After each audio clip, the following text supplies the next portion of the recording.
afternoon and welcome to this edition of Finweek Money Matters. This is the show that helps you manage your finances. I'm Dumisho Greater. Coming up on the show today, we take a look at the mobile platform, which is Money for Jam. We find out about the outlook for Liberty Holdings and how Johan van Zyl has changed the face of Sanlam. We're also joined by experts who will discuss video on demand and the various options that are available to consumers in South Africa. But before we get into all of that, remember that we welcome your comments. So send any feedback to us or suggestions to Money Matters at abn360.com. But first, let's get the trend of the week.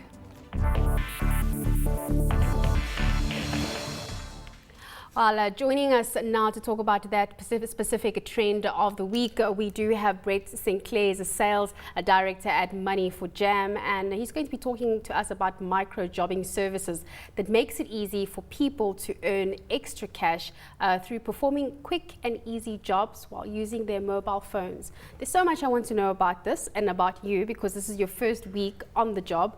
You're a Google country manager, but we'll get into that. But how does this Money for Jobs work? Money for Jobs, well, there's two parts of it. And I think you did a really good description in the beginning. The first part is really for the end user, the consumer, people looking for jobs.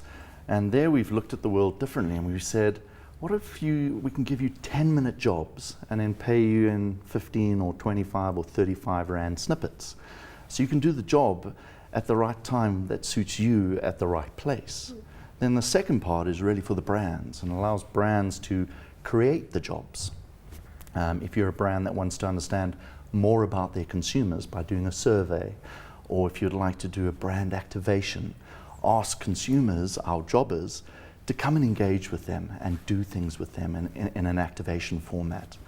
What type of jobs are we talking about? You said to 10 to 15 minutes and I can get some money out of it. So what would I need to do? So our jobbers' favorite jobs are actually doing surveys. You literally take 10 minutes to answer 10 questions, and then you get paid. How much? About 15 to 25 Rand for surveys. The more complicated the job, the more money you make. Okay. All right. What's the most complicated one? I know it's hard, I but guess what the are we most talking? complicated would be a merchandising job. Okay. Where you go in store and you've got to geolocate yourself, say, I am at the store, and then you've got to take a photo of what the shelf looks like and count how many products are on the shelf and then feed that back. And that's probably the most complicated job that we've got. What type of job seekers are you attracting? I'm thinking if I was a student, this would look like something that's pretty attractive. I remember there was a service that wanted you to just lick stamps and then you get it. Is this something similar, only now you can use your mobile phone to do this? Correct. The mobile phone is a key differentiator because we use smartphones because we want to collect certain types of information. So if I look at the jobbers vary based on the types of jobs. If we're doing surveys, anybody really likes to do surveys. But what we found interesting was our point of interest verification, so i.e. someone going to prove to our customer that that store actually exists on a map. We find that the older generation likes to do it. They've got spare time, whereas the merchandising is very mom-based. I'm in the store, I'm doing my shopping already, let me see what jobs are around. So it is very diverse on the types of jobs we have versus jobbers. With the kind of economic environment that we have in South Africa now, it's tough, everybody's looking for a job. Are you finding an increase in the number of job applications? Initially we exist in WeChat, so we were restricted to who's on WeChat, and we're breaking out of that. And what we're seeing is a huge growth. We're seeing a huge growth in jobber numbers. So it's putting a lot of pressure on us, and especially me, to go find the jobs, to put the jobs onto the platform. Right. South Africans want to earn more money. Yes. And you are coming in from Silicon Valley, so you're country risk manager for Google. Yeah, so my last role, I was the country manager for Google's work business. Okay. Google Apps, cloud businesses. And I've been with Google for about 5 years. And so I've developed this understanding of how Silicon Valley launches startups. And when Andre and Warren approached me and spoke to me about the idea essentially about a year ago, and then I watched them develop it into such a beautiful solution for South Africa, Africa and emerging markets, I just had to be part of it. I had to be part of it to kind of add my bit on how do we launch global platforms. Well, Brett, thank you so much. Money for Jam. We have just been speaking to Brett St Clair. He's the director there. Now we're going to take a look at the punt of the week.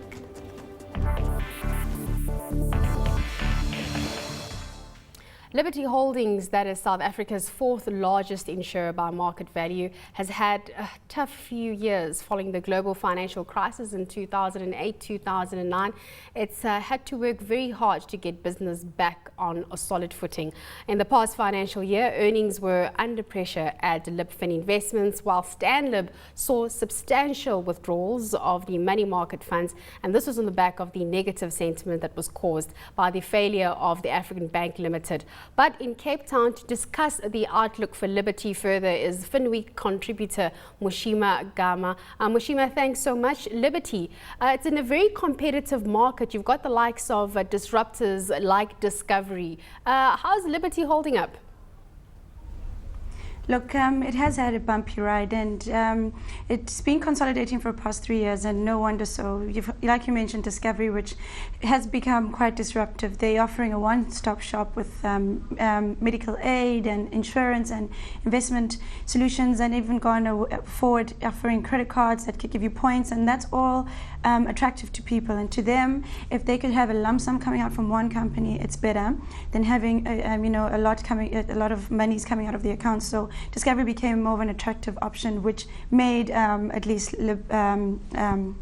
Liberty suffer a little in terms of their earnings as well as they had to pick up a lot of their pieces after the financial crisis and the lapses of people not paying their insurance. Because of that time, it was difficult. People had to then weigh their options between paying for the future or paying off their debt now. So the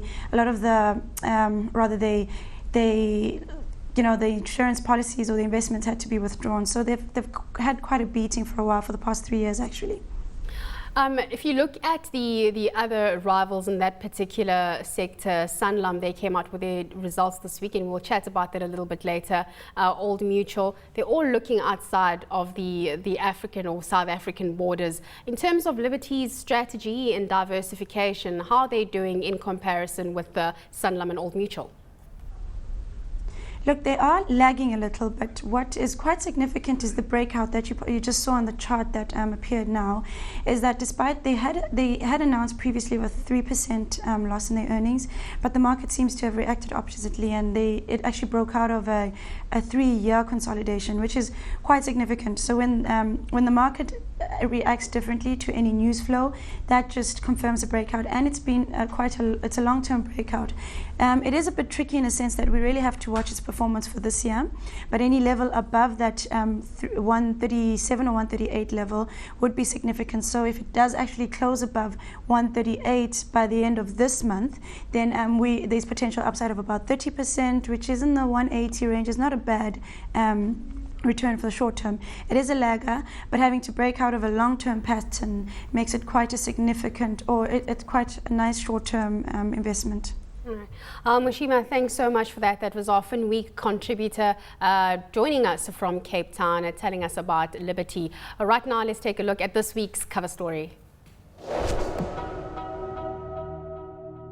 13 years ago, Johan van Zyl took over as the CEO of Sanlam, a company which has moved slowly while the world has been changing quickly. In 2003, about 85% of its business came from the white Afrikaans community. But today, that company operates in 22 markets around the world, mainly in Africa. Yesterday, the group reported a 24% increase in profit for 2014.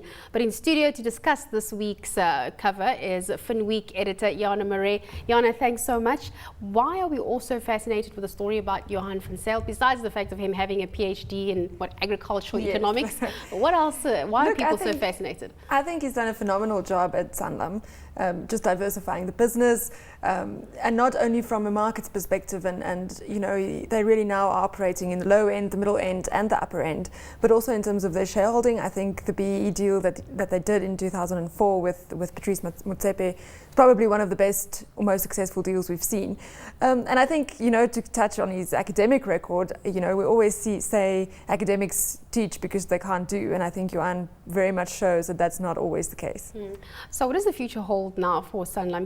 He will be stepping down at the end of the year. We've seen just today Sizwe Nkasana stepping away. Succession planning, are we still going to be seeing the same type of turnaround strategy and stability in Sanlam? Look, it will be an interesting one to watch. I think Sanlam did very well. They've already announced his successor last year when they announced that he's going to leave at the end of the year. And I think that will give him quite a good time to hand over the ropes to Ian Kirk. And I think Ian is also fantastic. I think he's really proved himself at Santam. So I don't think there's reason to panic if you're a Sanlam shareholder.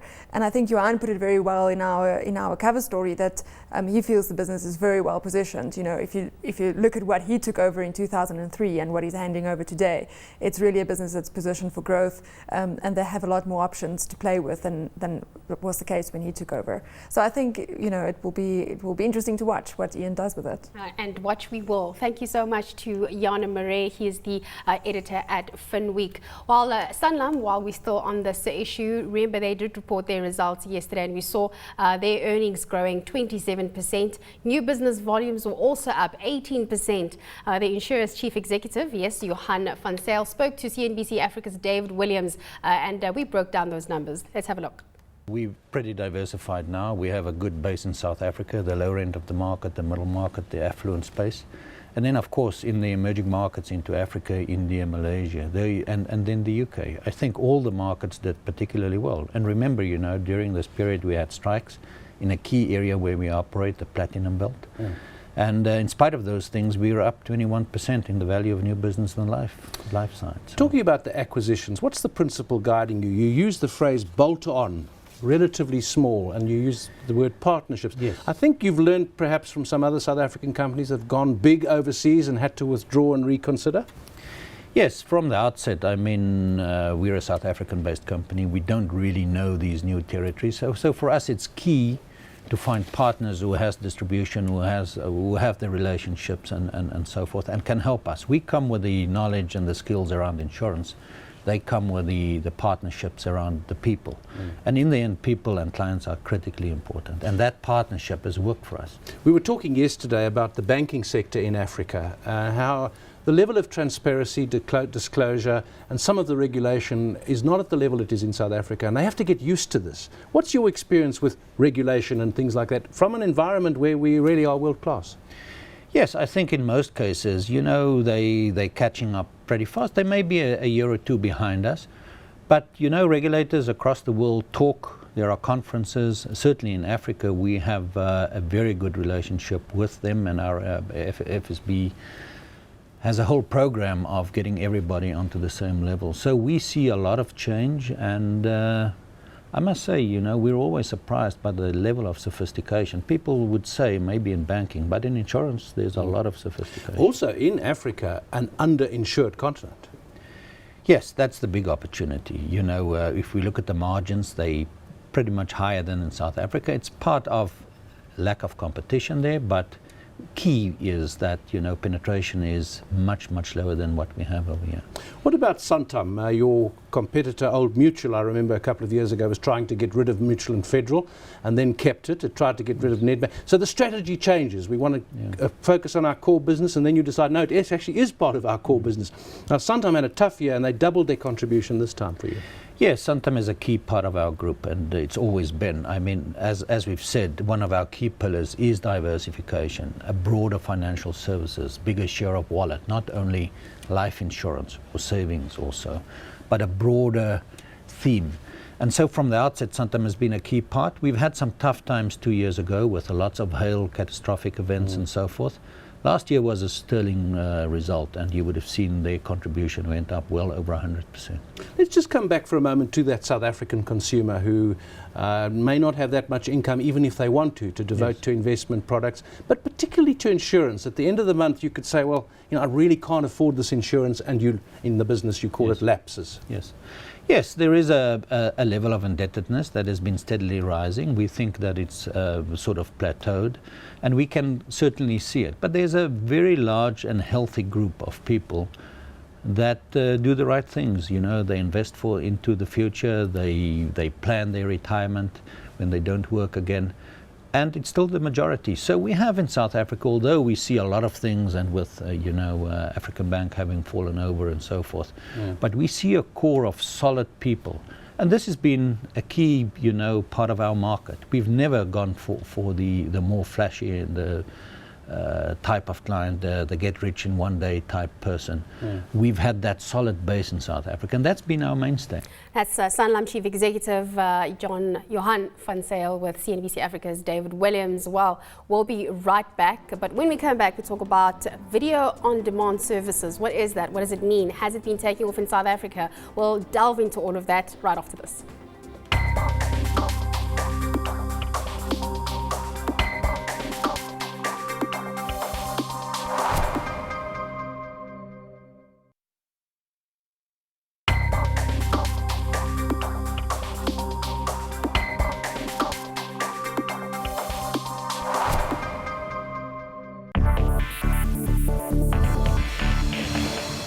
Welcome back. Thanks for staying with us. You're still on Finweek Money Matters. South African consumers are spoiled for choice when it comes to video-on-demand services.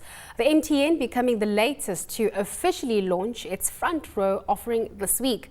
However, the existing services have failed to attract the expected millions of subscribers. And joining us to discuss the options that are available for consumers and why it hasn't quite taken up here, I've got Larry Claasen. He's a freelance journalist and he joins us from our Cape Town studios. Jan Vermeulen, he's a senior journalist at Mybroadband, and Taryn Uhlmann, she's the head of marketing at Vidi. Thank you so much, everyone, for joining us. But Larry, let me start with you. Video on demand, that isn't something that I was always familiar with. Maybe I have used it, but I don't know that I am. What is it exactly? Well, depending on what kind of service you want, the definition varies.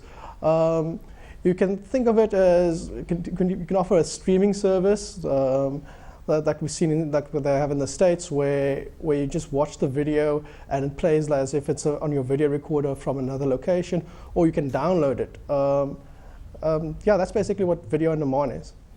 Jan, he spoke about streaming, and whenever I try to get a video on the internet, it's buffering and it's always so slow. Is that one of the reasons why it hasn't really picked up? And really, hasn't it picked up? Yeah, I would say that it really hasn't picked up, but we'll hear from Vidi in a second. Yeah, that can certainly be one of the big reasons.